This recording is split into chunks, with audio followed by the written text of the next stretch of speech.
Hi friends, I hope you're doing well. Today I wanted to just play with makeup. This is another full face of nothing new, which is a series that I do every once in a while on my channel when I just want to use the things that I already have in my collection. There are always constant new launches in the makeup space. I feel like it hasn't slowed down in the past 10 years, it feels.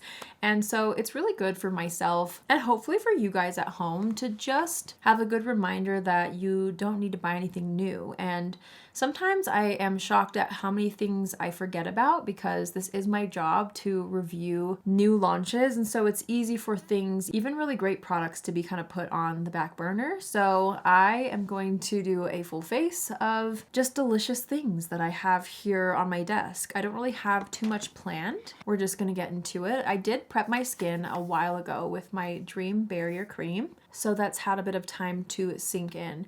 Let's think about foundation. I feel like when it comes to a full face of nothing new, sometimes I want to mix foundations. I also have this foundation, which is a very old product to me. This used to be one of my favorite foundations, and I just recently picked up a fresh bottle of it, so it's a formula that I haven't used actually in a long time. I was also kind of debating whether or not I should mix a few, but maybe we'll do both. Maybe I'll use this one or mix it into something else. Let's do some skin prep. I feel like I never do primers. Every time I do a full face of nothing new, I want to use this because I know how much I love it. And then I forget about it, there's just new products all the time. So let me remind myself how good this is.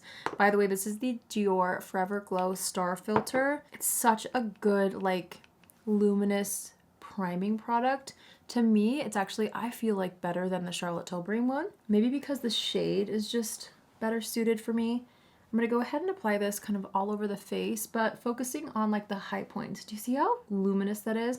And it just looks so good underneath makeup. I also love using it after my makeup as a highlight. I also use it in my lip combos. It's so foolproof. I'm taking my sponge and just kind of pressing that into the skin. Okay, I wanted to just try this by itself. I think I need to. It's been so long and I'm really curious to see if it's something that I love as much as I used to. I picked up the shade 130C. The thing is about this is that you have to dump it out, and then I feel like you overdo the product.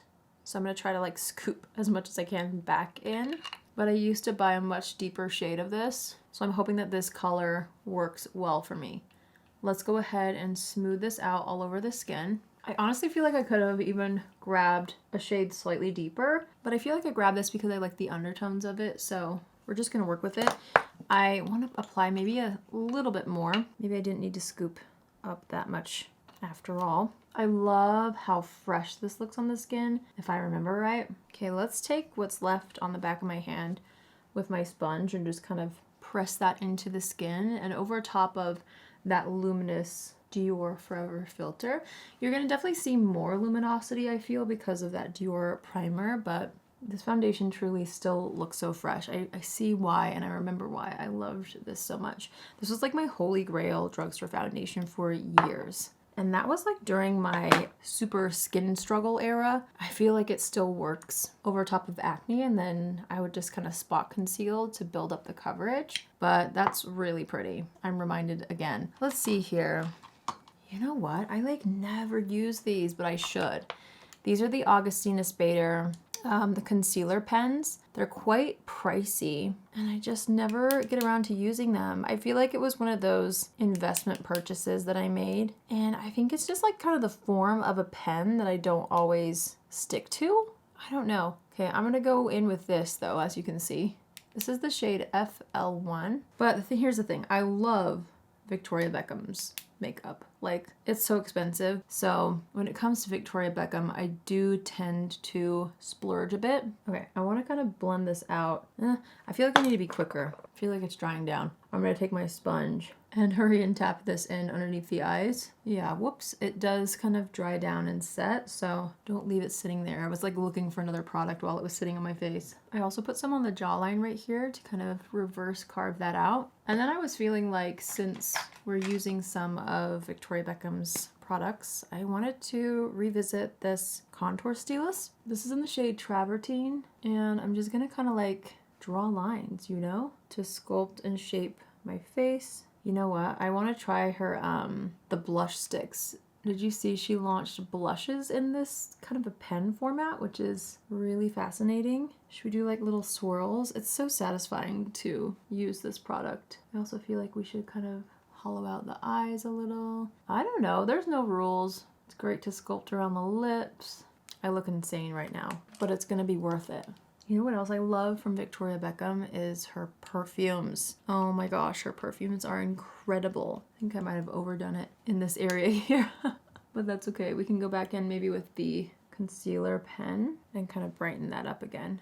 Okay, I'm gonna kind of clean up that area a little bit. Maybe we'll use it to further highlight the center of the face too. You know, I always personally, selfishly love filming these videos because I feel like I tend to try out new techniques in these videos because I'm not worried about just reviewing new products. So I kind of do things out of order and I just kind of play a little bit more versus being in like a review mindset. So these are some of my favorites to film for that reason. What should we do for blush? I feel like I want to go find like a blush that I haven't used in a while. Hang on. Okay, you know what I found that I love, but I haven't used it in eons? The Kylie Cosmetics Lip and Cheek Glow Bombs. I love these, and it's been so long. Before I do that, actually, let me do my faux freckles. Nothing new here. We could add a bit more to after blush. I just kind of want a few freckles laid down. Okay, we're gonna go into this blush. I grabbed the shade Moody Energy because it's kind of like mauve. Like a berry mauve. Let's just press this onto the skin. I want like a summer berry cheek. I feel like this is gonna do the trick. And I could totally use on the lips too, so I will. I like to tap my blush into the concealer, like over the concealer a bit. I just love this formula and it comes in so many different colors. Taking my sponge and just pressing that down into the skin. Okay, let's do a few more faux freckles just to kind of enhance that summery feel. Okay, I'm really loving that. I'm thinking ahead just a little. I'm wondering if I do like a super matte, cool toned eye. This Lisa Eldridge liquid eyeshadow is super pretty. It's in the shade Ione, I believe is how you say that. Let's see what this does. If it's too like dark, we can lighten it with something. Okay, I really love that color. I'm gonna pinch the brush and add just a bit more to that lower lash line. I'm always tempted to like put a shimmer on top of a matte liquid shadow, but I kind of want to like keep it plain. I'm working a bit out of order than what I usually do. Normally I like powder the face before all of this, but I kind of like being able to shape up the eyes afterwards, not worrying about powder quite yet. Why don't we use a little bit of eyeliner? I'm gonna take this one from my friend Gabby's makeup line. This is Mature Beauty eyeliner in the shade Champagne Bronze. Has a cute little wing liner brush on the other side. I guess this is a newer product to me, but it's not brand new, so I'm counting it. I think I just want that on the eyes plus mascara. I feel completely not myself yet without brows on, but we're gonna go into a powder. I'm gonna use my YSL one. This is newer to me, but I've had it for a couple months now. And I super like this powder, especially around the eye area. It leaves a little bit of luminosity. I'm gonna kind of actually dust some of the powder on top of the liquid eyeshadow, which is backwards from what I usually do. Also tapping some into the brows just to prep it for a brow pencil. I've noticed for me, at least in the summer heat, I usually stick to the YSL powder around the eyes, and I like to use something a little more heavy duty in like my T-zone.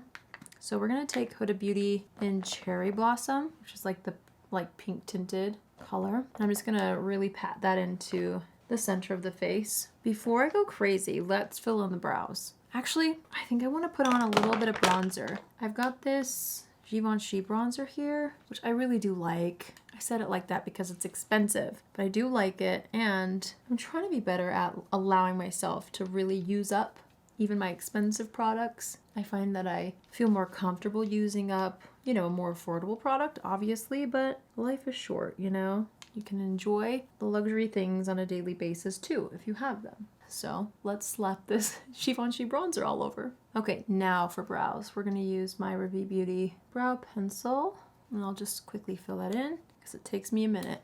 All right, brows are filled in.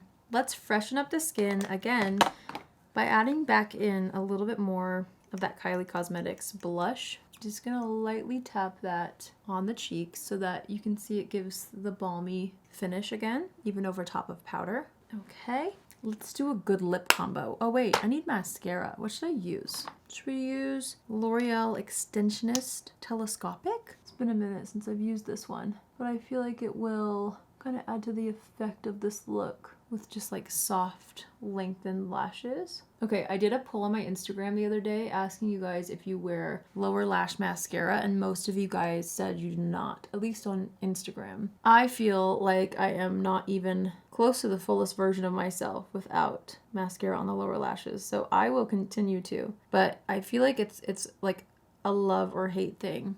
People either love it or they hate it. And honestly, it probably depends on your lash length and your eye shape. So ultimately, like, you gotta trust what you feel looks best on you. But I love a good lower lash mascara. Like, I kind of live for it. To me, it completes every look, even like an everyday look. Okay, that's a really beautiful mascara. I really like that. Alrighty. I feel like this look is begging for a complicated lip combo just because I feel like it. I don't even remember buying some of these. Chanel? Let's see if we like this. Ooh, yeah, it's a little orange. That's probably why I don't remember buying it. It's a pretty color, but I'm looking for something specific today. Dior Grayish Attitude. Ooh, let's see. Yes, I like that color. To start, anyway. What else do we have in here? Okay, Wherever Walnut Light is such a good, like, middle of the lip color shade. I really don't use it all over the lips that much. It's just a hair light and a bit too lavender, but it's great if you do like a combo and want to brighten up the center of the lips. Oh, remember how we can use that blush on top? Let's do that. Ooh, that kind of like made it a little more pink on the lips, which I really actually love. That's cute. Do we put a gloss on or do we keep it kind of matte? I want to, like, for some reason I want to take that and slap it into the eyes a little right here. So I did. It's kind of cute by itself. I'm taking just a little bit with my finger right underneath the eyes. Now, shall we make the skin even more luxurious looking with the same Dior Forever Star Glow filter? I'm just going to take that on my finger and tap it on the high points. I also recently saw one of Paige Lorenz's makeup artists, I believe it's the same one that did her wedding makeup, takes highlighter right here. She said almost where like a tear would fall, just like down the cheeks. And then it gives it more of like a skin forward look. I always keep my highlighter over here, but I mean, you can see how it does look more like skincare now versus makeup, even though I've got powder galore all over. Let's tap this down the center of the nose a little. And you know what? I always like to put just a teensy bit of that on the lips. I like this look. It looks fresh, but very much like me still. I love a monochromatic look, because then I feel like it matches a lot of different outfits as well, you know? Okay. Is there anything else we would do? I feel like I indulged a little bit today in some of my high-end makeup that I rarely touch anymore, which would be so sad if it went to waste. I'm feeling like I want some sort of a gloss or balm on top. What do I have? You know what? I've got this Rhode lip mask, which actually has like a little bit of a pink tint to it. It's quite thick and it's minty, at least this one. I know they have one that does not have any fragrance in it, but I almost felt like a thicker mask that could give a nice gloss, but not feel like runny on the lips, you know? That's nice. And I like the mintiness. It's very Dior-esque if you've ever tried like their lip glosses. It's a very similar minty flavor. Okay, let's do a fun setting spray cocktail. We're gonna start off with the One Size powder melt on the outsides of the face. Okay, then Vanessa Myricks liquid blurring balm in the center. A lot of it. Let that dry down a bit and then tap everything down into the skin. This is an important part. If you use setting spray and you are not pressing the setting spray into the skin after you apply it, I personally find that it just does not look as good. It does not look as natural. It does not look as skin-like. And in my mind, it helps make the makeup last longer because you're actually like putting it onto the makeup instead of it just kind of floating on top. That's my theory anyway. Taking a hint of the Huda Beauty powder and just lightly putting a hint more through the T-zone, trying not to go over the highlight that I applied. And then my RAVIE Beauty brow gel, to set the brows. Okay, my friends, I love how this turned out. It's nothing too insane, but it's like very fresh and glamorous and foolproof and very much me with all the mauve tones. Every time I do a full face of nothing new, I'm honestly reminded that I really don't need any new makeup. And I can create something that feels fresh and feels signature with products that I already have and products that I don't use as much as I should. This was a really fun one for me to just play around and switch up my technique a little bit. I love filming these because for me personally, I just feel like it takes away any pressure to like only focus on, you know, the reviews of something and to just play and mix and match and layer and spend time on the actual makeup look, instead of, you know, getting hung up on like the formulas, which is also my favorite part. But these videos are really therapeutic for me for that reason. Plus, I love kind of being a little bit of a maximalist. Even if the look doesn't turn out to be super in your face glam. I've got a flyaway that's driving me nuts right here. Just taking my brow gel to smooth that down. Okay, I'm really happy with how this look turned out.